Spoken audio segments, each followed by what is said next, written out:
Hey guys, let's get more news about Miami Heat, but first, don't forget to subscribe and leave your like. Miami Heat among teams working out Zion stopper ahead of title push. The Miami Heat could make a final addition to the roster prior to the start of the regular season. The Heat recently worked out free agent wing Nasir Little, otherwise known as the Zion stopper, according to Spotrack's Keith Smith. Little played last season with the Phoenix Suns, where he averaged 3.4 points and 1.7 rebounds on 46% shooting in 45 appearances. Many fans are convinced Little still has talent to offer on a championship contender. The two-way upside is undoubtedly the top quality of his skill set, as defense is how the nickname Zion Stopper came about. Little and Williamson matched up in the 2018 McDonald's All-American game, where the former Suns forward put on a masterclass against the New Orleans Pelicans star. He scored a step-back mid-range shot on him, followed by multiple steals on the other end. The Heat already have one lockdown forward rostered in Haywood Highsmith, but giving another a chance could come with benefits. Miami's front office was unable to retain playoff riser Caleb Martin, creating a gap in the room.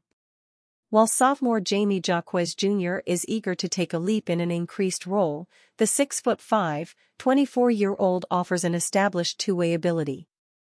Shaquille O'Neal's reason behind selfless act to help Miami win title. Shaquille O'Neal recently revealed his reasons for helping the Miami Heat win the 2006 NBA title.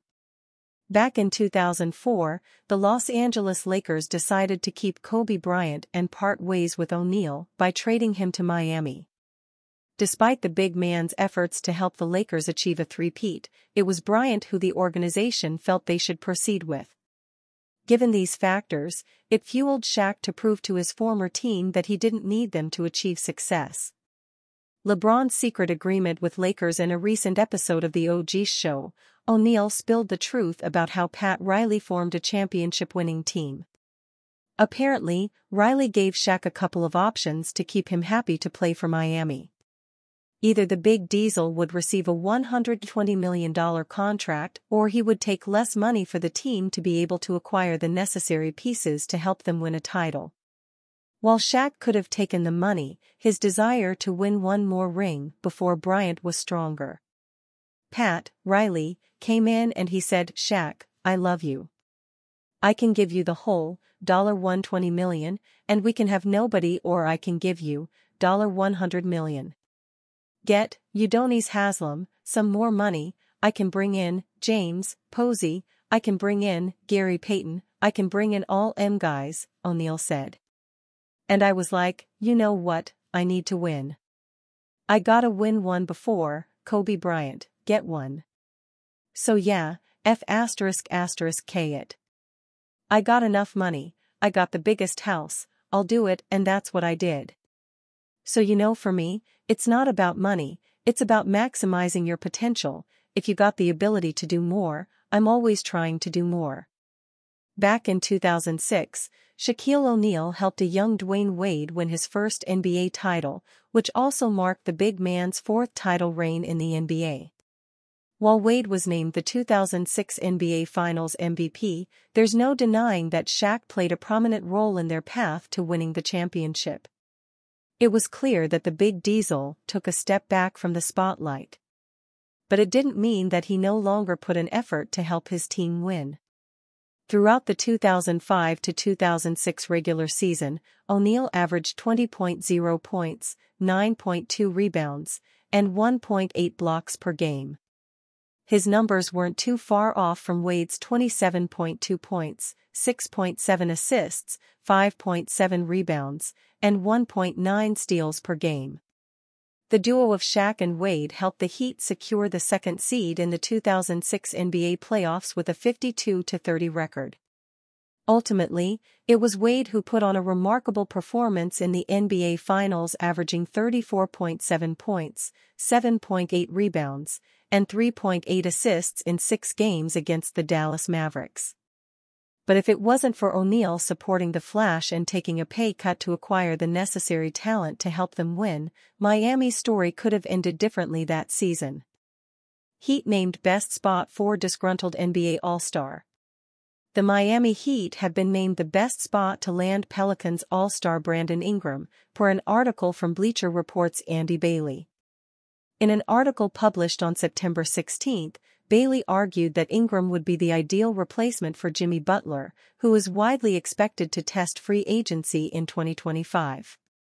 If the Heat lose Jimmy Butler, the wisest path forward might be a slower build focused on Bam Adebayo, Tyler Herro, and Jamie Jaquez Jr. That team already has a pretty intriguing core beyond its superstar, Bailey wrote. On the other hand, there may be value in taking some pressure off those three, and Brandon Ingram's mid-range game and playmaking skills could make him sort of a Butler facsimile. Of course, he's not quite on the same talent tier, so having Ingram as a potential Butler replacement would require steps up from Herro and Jaquez, but Miami might be stylistically consistent. The chatter of Heat potentially replacing Butler with Ingram stems from a multitude of reasons. First, Ingram enters the 2024-25 season on the expiring contract, in the final year of his $158.3 million. The Duke product is eligible to sign a 4-year, $207.8 million extension with the Pelicans before June 2025. However, the Pelicans are not willing to offer the forward a full max deal, per ESPN's Brian Windhorst. To make matters worse, Ingram skipped the Pelicans' voluntary training camp in September 2024, hinting at his unhappiness with the franchise entering the season. According to The Athletic's William Guillory, every member of the New Orleans roster attended the workout in California except for two players, Ingram and Daniel Theis. The latter had a valid reason for skipping the mini-camp as he had just finished playing for Germany in the Paris Olympics.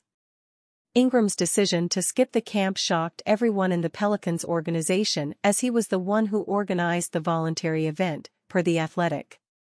The Pelicans believed Ingram would be there, but he never showed, according to team sources Guillory wrote on September 5. This is an event Brandon Ingram has organized for his teammates several times in the past, so his absence stood out. The Pelicans hoped this mini-camp would be the first time Williamson, Ingram, C.J. McCollum and newly acquired point guard DeJounte Murray could all get on the court. Much like Ingram, Butler faces an uncertain future beyond the 2024-25 season. The Heat star owns a player option worth $52.4 million for the 2025-26 season, but had not agreed to a contract extension with the Heat ahead of the 2024-25 season. According to multiple insiders, Butler plans to test free agency in 2025. Furthermore, Miami Heat president Pat Riley hinted at a potential breakup with Butler while discussing the star player's contract extension at the end of the 2023-24 season. In his season-ending interview, Riley sounded hesitant about the Heat offering Butler a max contract extension, while citing his recent injury history. "We don't have to do that for a year," Riley said about Butler's extension. "And so, we have not discussed that internally right now, but we have to look at that, making that kind of commitment. We haven't made a decision on it. And we really haven't in earnest discussed it. So we'll just see what happens." To Riley's point, Butler, who turns 35 in September 2024, missed a combined 65 games between the 2021-22 and 2023-24 seasons due to several injuries. As such, Butler's future in Miami, not to mention his potential to land a max deal, could depend on his durability in the 2024-25 season. And you, fan? What do you think of the situation of Brandon Ingram? Leave your opinion in the comments.